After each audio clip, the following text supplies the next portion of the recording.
So obviously the news about what Israel is doing, the news about the oppression that the Palestinian people have to face is everywhere, right? We see it everywhere. What we're also seeing is how the United States directly contributes to the oppression of the Palestinian people. And we're also seeing this propaganda machine run by the United States, run by Israel, that tries to just cover the entire planet with these colonizer-ass talking points. Like, let's talk about it.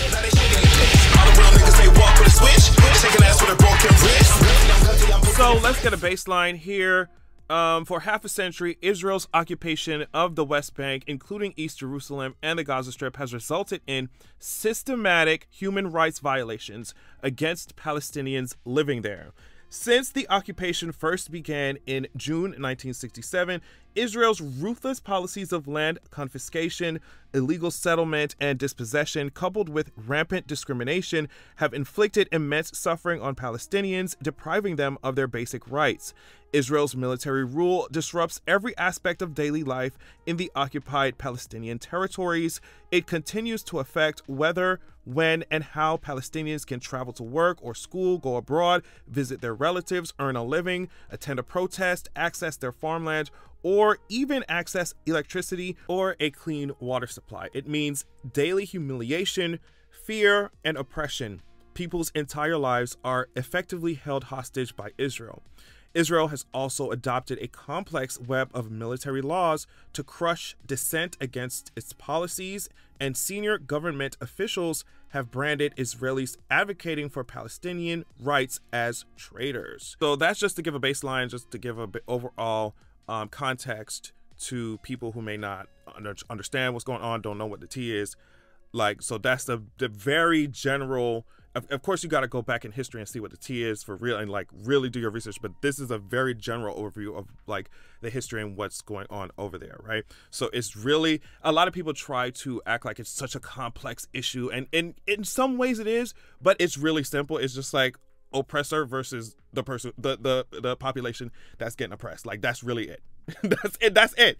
People try to say, oh, well, girl, yes, history and context is very important, but as far as like as far as it goes when it comes to like humanity and this humanitarian crisis, the main issue is oppressor versus the oppressed, as far as I'm understanding it, right? So what we're seeing in these propaganda factories, what we're seeing now, or I guess what we've always seen, is that they try to deflect now from the fact, like the US, Israel, whatever, they try to deflect from the fact that the Palestinian people have been under such brutal occupation for how many decades? Since June 1967, right? There would be no Hamas if there weren't oppressors trying to terrorize and ethnically cleanse, right?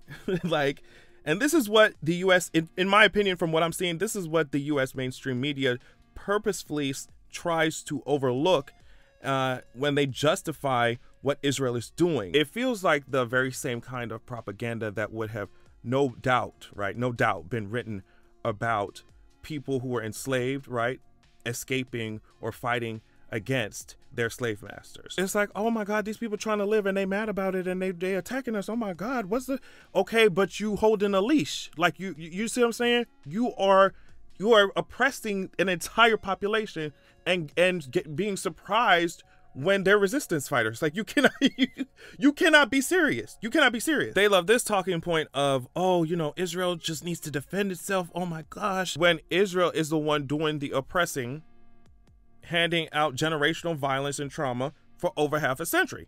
So y'all just the argument's you're gonna have to come a little harder. I mean, just look at the map. Like, just look at the map. Look at what has happened to their, look at what's happened to their land.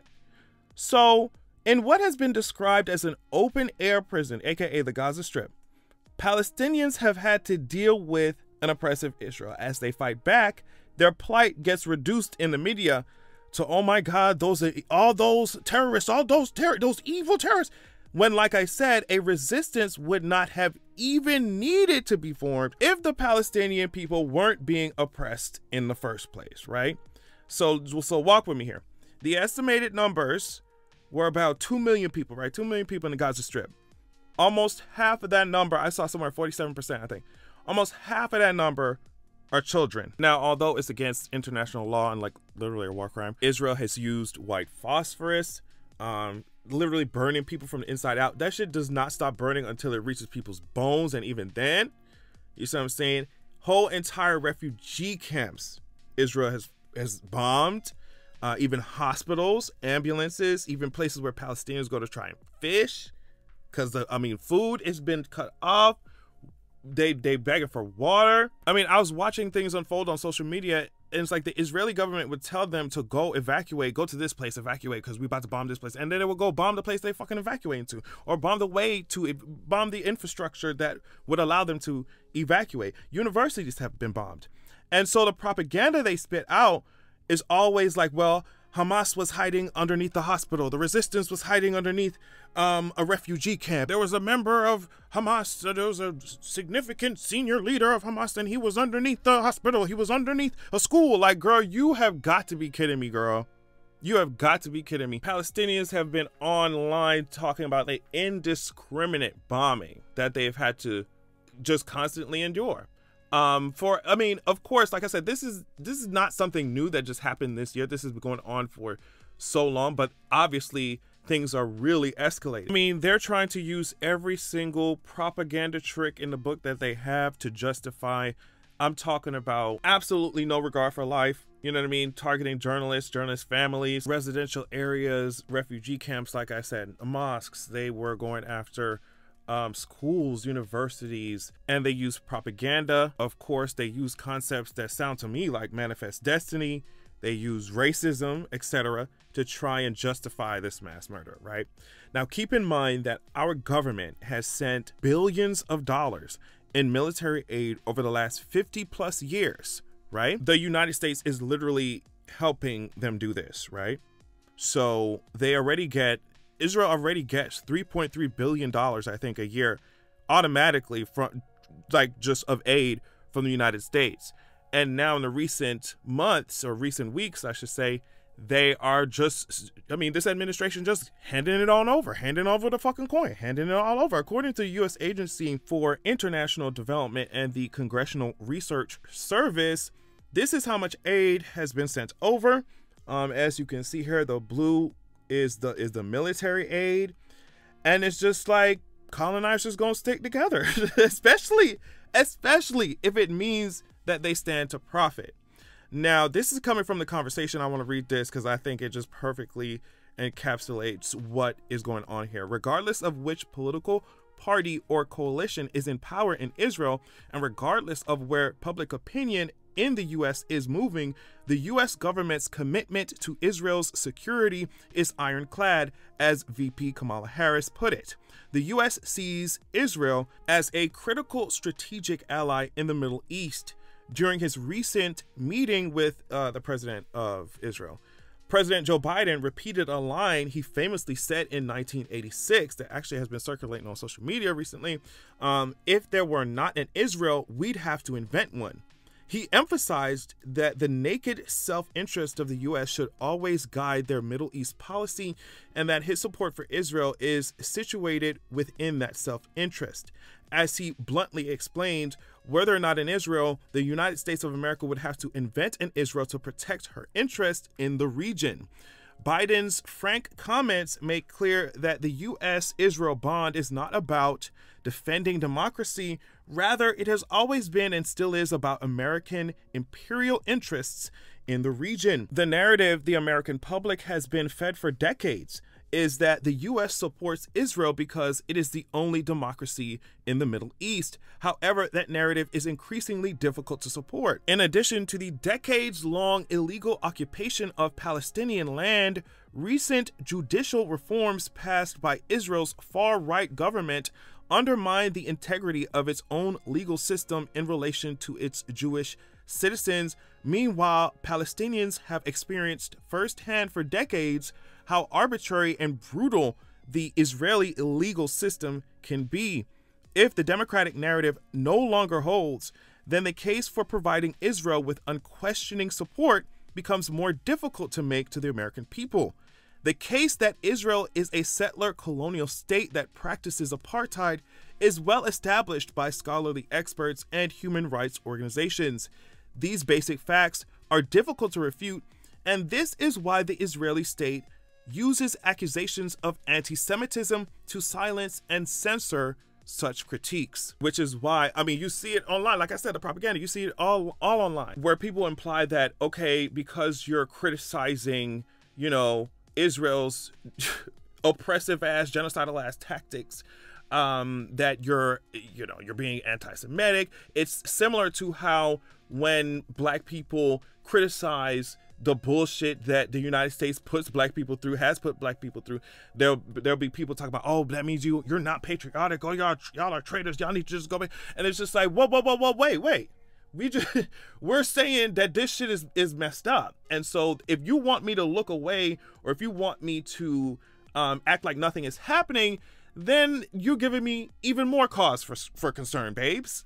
You see what I'm saying? So at the end of the day, like most other things, most other atrocities that happen on this planet, this is about nothing more than protecting U.S. interests.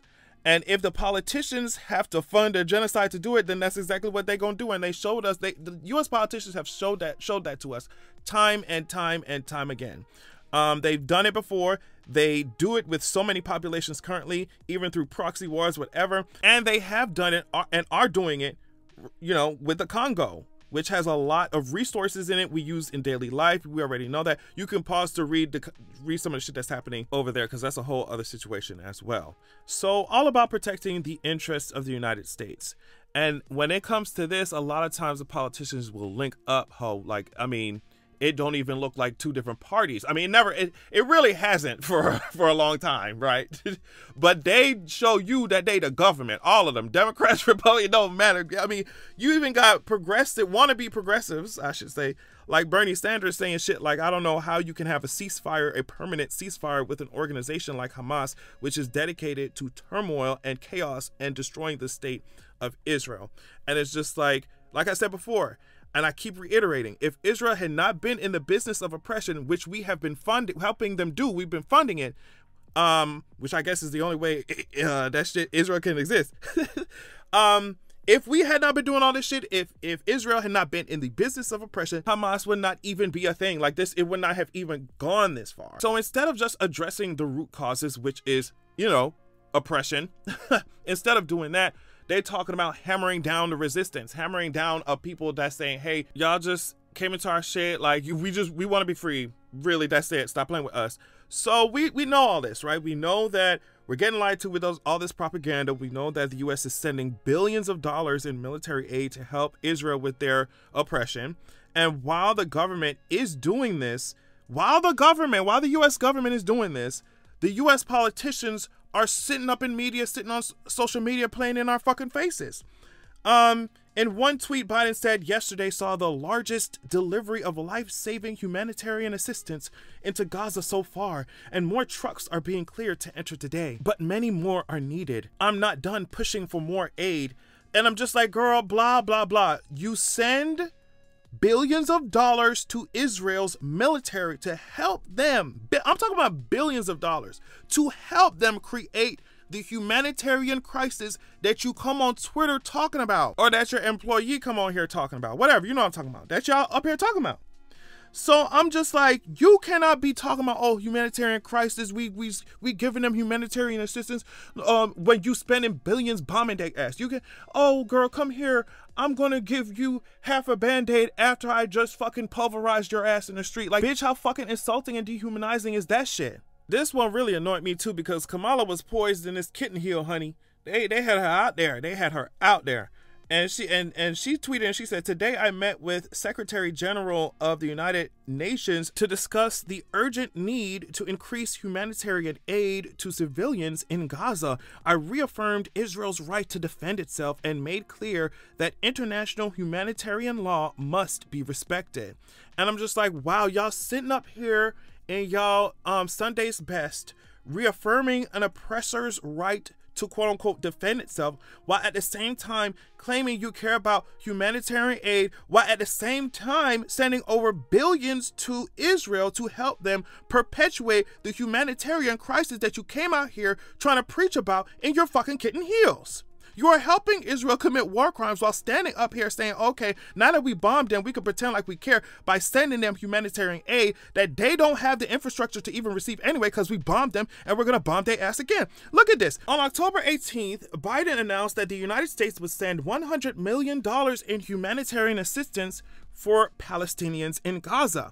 Now, keep that in mind. But he trying to send $14 billion to their military and has already sent billions and billions of dollars up into their fucking military, right? They like to use big numbers to throw people off. Let's talk about $100 million. Okay, you talking about we're gonna give y'all $100 million for humanitarian aid to help y'all with y'all situation, but you want to send $14 billion. Let's do some proportions. Guess what? 100 million is 0.7% of 14 billion. Do you see what I'm saying? It's not even 1% of 14 billion. If I'm doing the math right, because that was not my major. But you want to send them $14 billion of military machinery and genocide, but then not even send them 1% of that dollar amount for humanitarian aid. Y'all don't care about them people. Y'all don't care about them people. So stop acting like it. Stop acting like it. Actions definitely speak louder than words when it comes to this whole situation. And you talking about you care about humanitarian this and that. Remember this. The United States vetoed a UN Security Council resolution that would have called for humanitarian pauses to deliver life-saving aid to millions in Gaza. Whoever this woman is, you should be ashamed of yourself for raising your fucking hand and voting this way, or even allowing yourself to be used like this. Shame on your ass. Shame on your ass. So for real. And as for the rest of you ghouls that are out there pretending like y'all give a damn just so that maybe it can you can try and save your sinking numbers, Joe Biden. Bitch, it's terrible. Y'all should be ashamed of yourselves. And just because I'm telling you right now, y'all, this is what people mean by there's no difference between Democrats and Republicans a lot of times. You know what I mean? It just doesn't make any sense because every single one of y'all are up there genocidal maniacs. Like, I'm so serious. I'm so serious. Y'all have the power, the way that we have so much power to change things from fucking homelessness to the way that people struggle in this fucking economy. All type of shit we could change. We could just change the way that human beings live on this fucking planet. Like, we really could. And instead we dropping bombs. Like, this shit is it's so tired. That's why when people talk about aliens this, aliens that, why the fuck would they give a damn about us? We destroying ourselves. This shit is ridiculous. I hate it. I hate it. Lauren, you know Lauren from Fifth Harmony. She responded to one of these politicians' tweets and she went off, and I'm just going to read it and end the video with this because she just took every fucking word out of my mouth, okay? She said, I'm sickened by your blatant lies and your scurrying. Your administration has repeatedly for the past month doubled down on their support of Israel's war crimes, and just because you put in a statement in accordance with international law preemptively does not exempt you from the accountability necessary if this is a new position you wish to take. Y'all do not get to be this careless so casually. It is sinister to now change your narrative when, as of yesterday, $14.3 billion in aid was secured, more funding and weapons to be sent to Israel using our tax dollars. Mr. Biden has also very openly lied, manipulated, and callously doubled down on his support of Israel's war crimes. You do not get to swoop in and play savior and act like we have not directly contributed to the mass murder of Palestinian civilians with our propagandist media channels and the insulting assumption that the American populace is so stupid they wouldn't do their own research. You do not have a right to posture yourself as a savior or human rights empathizer in this moment if you do not intend on denouncing the war crimes being committed, redacting funding, and the continuation of weapons supply for Israel to carry out such war crimes, and the immediate demand of a ceasefire and the end of the occupation of the Palestinian people. But you won't do that because we have special interests in the region that we stand to profit from. Stop lying to your constituents. It's grotesque. All of you should feel so abundantly ashamed of your hypocrisy. You're doing this all in public in case you needed a reminder. And she summed up my entire fucking feelings about that shit. I'm just like, we have these people who get on these pedestals, get on these fucking, every time a fucking election comes around, and so want to preach in our fucking faces and tell us how, oh, they deserve our fucking vote, and, you know, tell us to lie to us about the ways that they're gonna do certain things when they get into fucking office. And it's just, every time it's the same. Genocidal fucking maniacs obsessed with fucking money. Genocidal maniacs obsessed with money. Like, that's all they are. Old bitches obsessed with fucking old genocidal fucking ancient bitches that should have been visited by the fucking Grim Reaper by now, bitch. Like, old bitches that are just so obsessed with racism, fascism, domination, you know what I mean? Exploitation, white supremacy, and capitalism. Like, bitch, get all of that. When I say get all they asses out of here, I so mean that. And this is just talking about one particular instance of this bullshit. The U.S. has been doing some crazy shit since its inception. And this is just one this is just one oppressed people. There's so many across the planet.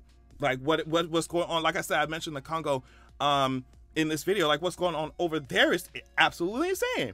And I'm just like I said, there's so much potential for the human spirit. There's just so much potential for the human being as a species. But this shit is ridiculous. I don't know what we got to do, but this greed, this hatred, this racism, this oppression is so tired. It's so tired. I mean, innocent people, just because a old white rich man feeling away some way, 100 of them hoes run the entire planet, bitch, and they wake up mad one day, they wake up pissed one day, and everybody gonna stop it, bitch. Oh, this fucking racist bitch gonna press the button. It's just, we gotta, I don't know. This ain't working. That's all I'm gonna say. You know, that's all I'm gonna say. But I'm just like, this shit, it ain't working. Either way, thank y'all so much for watching the video. Hope you learned something. Love y'all so much, and I will catch y'all later. Peace.